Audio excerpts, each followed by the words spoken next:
Delegates, please rise for our guest, Mr. J.P. Narayan, please.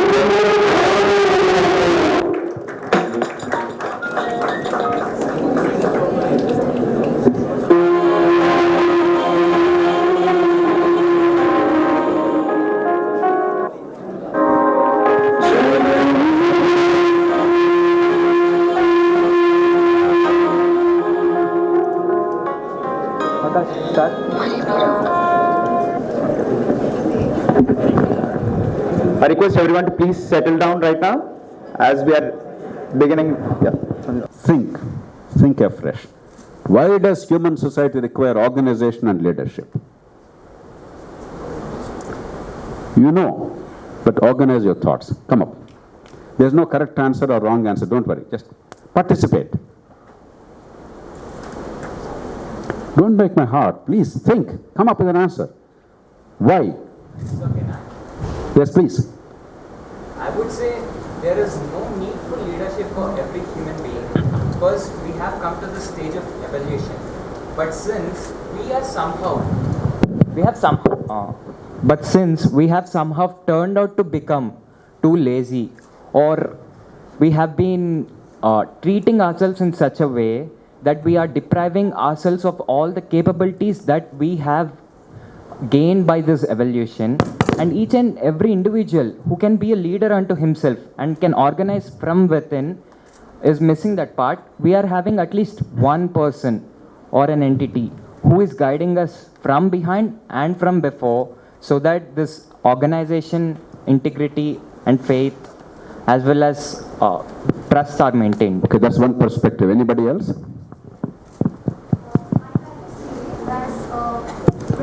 Can microphones be quickly circulated to whoever is speaking? Please go on.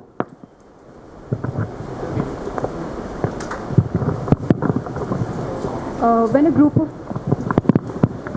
of people are working towards a common goal, there will be people with different ideas, different ideologies. But then when they have to work towards a common goal, we need to have a leader so that the execution. Absolutely. No matter how wonderful you are as an individual, there has to be a collective goal, collective purpose. Somebody must harmonize the interests of a variety of people. You may have something, I may have something.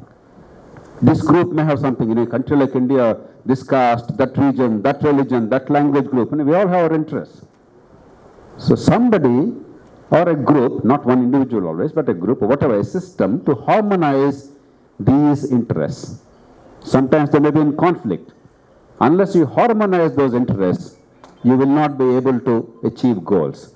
So you always require leadership, no matter how evolved you are as an individual, as our friend is saying. You as an individual may be an exceptional human being. But when 1,000 individuals are there, what is the direction in which they go? Each fellow will go in his own way. It becomes anarchy, Jungle Raj. There has to be some harmonization of our goals, our behavior. If each of us behaves unto herself, then there is no society. In jungle, at least, the instinct takes over and leaders simply crush you. In human society, that does not happen. Therefore, you have anarchy. That's one reason. What else? Let's take that reason accepted. Any other reason why you require leadership and organization? Or a government? Or anything? Any entity that is actually making decisions on our behalf?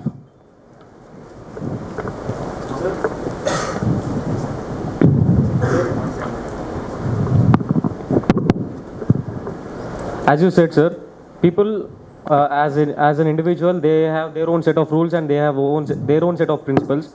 So with a government or a leader, they can also go in the wrong direction. My friend, if we are all stupid, anyway, the wrong direction is inevitable. Yes. But right or wrong, if there is no direction at all, it's worse than having wrong direction. Yes, sir.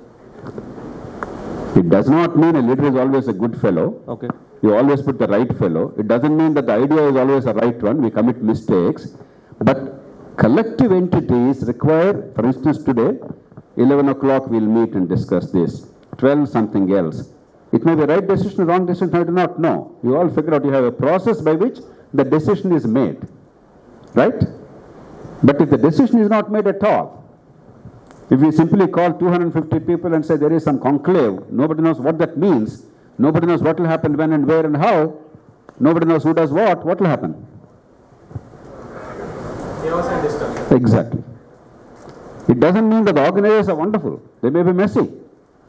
So how to figure out a mechanism by which the best people organize, the best ideas come to the fore, the best organization principles dominate. It is not an argument against organization or leadership. It's an argument for better leadership and better organization. Okay? When the group is going in the wrong way, the person pushing the group to the right way. Yeah, but what is the process? Because I'm the biggest fellow? Or because I have the gun in my hand? So, what is the process by which the fellow decides? You think you are right, I think I am right. So how will we decide? That is a matter of detail, democratic, other things, but we are looking at a more fundamental issue. Okay? All right. Any other reason why we should organize ourselves, why there should be leadership and direction? Pardon? What do you mean by discipline? Why discipline? You will always get these questions from me. Why? Means to have a proper growth, like to reach our to learn process easily. Yeah, we need a discipline is one thing which is needed. Your idea is right. Your reasoning is, as usual in India, very fuzzy. Why do you require discipline? What is this discipline? Because your parents told you so? Why do you have to have structure? To avoid the chaos. To avoid the chaos. To avoid the chaos. If each individual behaves erratically, randomly, then there is no collective functioning. Therefore, in modern democratic terms, rights and responsibility. Responsibility is discipline. Rights cannot be without responsibility. Responsibility alone without rights is slavery. Rights and responsibilities. So somebody must decide that. And somebody must enforce that. Particularly in governments. Even in other organizations also, the regulation is there, but to a less extent. But governments definitely are for regulation. I go and beat up somebody. Somebody must punish me. Somebody must not only frame a rule, but somebody must punish me. So regulation. Because between the individual and the collective, there is always a clash. What I want to do, is it beneficial to the collective or not? How do you harmonize that? That is what regulation is about. A law or regulation. Just now, before this interaction, we were discussing Bangalore traffic versus Hyderabad traffic. Hyderabadis don't believe in traffic rules. We believe the traffic light is generally an advisory. You can decide to ignore it or you can decide to follow it. But that's not right. If every fellow thinks the red light is only for fun, you can jump the red light as you please, you will have 1,000 crashes and 100 people dying a day. It has to be regulated. It's necessary. Now, whether the rules are followed properly, whether the junction is made properly, whether the time given for each intersection is appropriate or not, whether the traffic is designed properly, that's a matter of detail. But some form of regulation is necessary for us to have harmonious and peaceful functioning collectively. Otherwise, life gets messed up. There's a third reason. What is that? So human beings generally run in communities. So even from the tribal early days to now, they only work in communities, and everyone has different ideologies in a community. A leader is someone who analyzes all the ideologies and comes to a common conclusion where everyone in the community gets benefited. And also, there are a lot of communities in the world, and to keep our community in the top, a leader needs to, the community needs to have unity. And leader is someone who maintains unity in that community. So that is why we need a leader and an organization. That's already covered. Your point is valid, but that has come in the discussion so far already. She mentioned here, somebody mentioned there, and that part is covered. But there's another reason. We all have unlimited wants. As a human being, as a society, our desires are unlimited, right? But our capacity is limited. Your resources, your time, your energy, your capacity is limited. So we have to ultimately decide what is more important. Prioritization. An organization, a family, a nation needs prioritization. If people want to do everything for everybody, you end up doing nothing to nobody. You end up failing everywhere. The inflexible rule of the human condition is our wants are unlimited, our resources, that includes time and energy and money, are limited. Therefore, how do you prioritize? Somebody must decide, or somebody must be empowered to decide, or there must be a way by which we express our collective desires and they are ultimately translated into priorities. Otherwise, if each of us has our own goals, they are worthy goals. None of them is a bad goal. But which goal is a higher priority? Is it important or not? In life, every day you make these decisions as an individual. Collectively, who is there to make a decision? Finally, there is another important thing. Particularly in governments, but even in corporates and others, though corporates are increasingly becoming very short-sighted, quarterly balance sheets and all that, there's nothing more obscene than a quarterly balance sheet. If governments also behave like that, it is a disaster. I'll stop at this. There is always a clash between the short-term interests and the long-term good. When you were kids at school, your parents would have told you, better, TV, there is time for that. Video games, there's time, but ultimately also, go out and play and study and pay attention to. I'm sure you all would have waited your parents. There's not one of you who did not say, Dad, I hate you, and slam the door shut. True or not? Because your short-term desire to do something, once that is curbed, your parents tell you, there's a long-term, please focus on that also, you get irritated. It's human. Even I, if there is a lovely, interesting TV program just to watch and have fun, versus some serious study to do something worthwhile, what is the choice normally would prefer?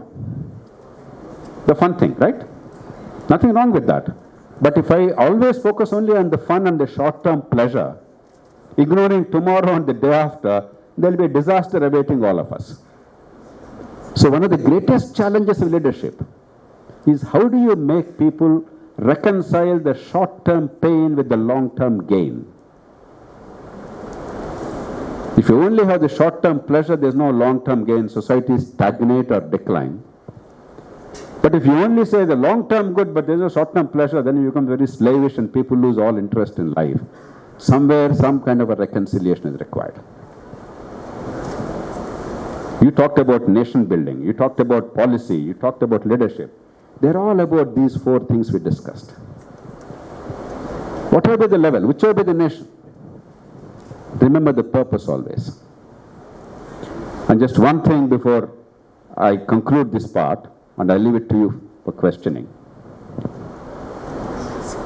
While I'm happy that you're looking at the nation in a country of so much of diversity and vastness, if we don't recognize the larger picture, even as we respect our identities, nothing wrong with identities, and if a diversity is our strength, our region, our religion, our language, our culture, these are our strengths. But if we don't transcend them when it is acquired, then it will be a disaster.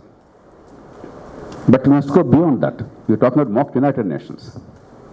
Now, UN for a long time was a theoretical concept. It is a talking shop. But in recent years, it's become increasingly important, not as UN as such, I'm not bothered about organization of the UN, but global collective cooperation is becoming now vital, more vital than ever before. The last 2 years as a prime example. In the last few years, there are three dramatic things happening. They continue to happen. There's a confluence. The pandemic. Can any country handle the pandemic on its own?